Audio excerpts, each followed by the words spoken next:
ఉంటా. నేను ఎక్కువ ఊళ్ళలో దొరికినే తింటా. కరోనా అప్పుడు ఇంజక్షన్ లేదు, కరోనా రాలేదు, రోజు తిరుగుతూనే ఉంటా.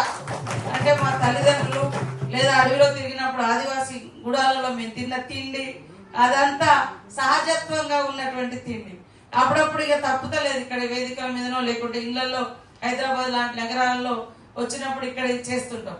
కానీ ఖచ్చితంగా నాకు అదే ఇందాక స్పష్టంగా ఇంకా అర్థమైంది, మన సహజంగా దొరికేటువంటి వాటిలలో ఉన్నంత మరి విటామిన్స్ కానీ బలం కానీ ఈ ఆర్టిఫిషియల్ దాంట్లో లేదు.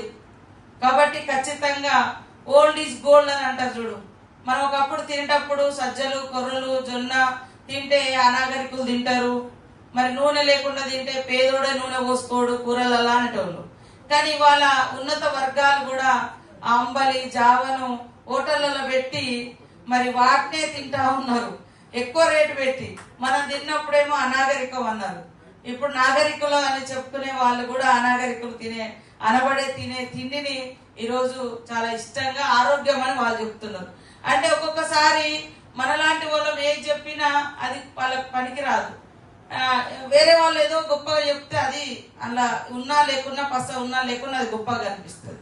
సో అట్లాంటి సమాజం నడుస్తుంది. కానీ అంతిమంగా ఖచ్చితంగా సంస్కృతి సాంప్రదాయాలు సహజత్వం అడవితో ముడిపడి ఉన్నటువంటి మరి జీవన విధానం ఇవన్నీ కూడా ఈ సమాజాన్ని కాపాడుతాయి.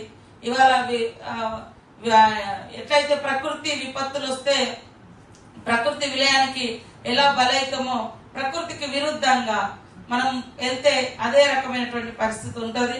కాబట్టి ఈ రోజు మరి ఇక్కడ పెద్దలు జయదేవ్ తిరుమలరావు గారు వారి తపనంతా ఈ కళను కాపాడాలి,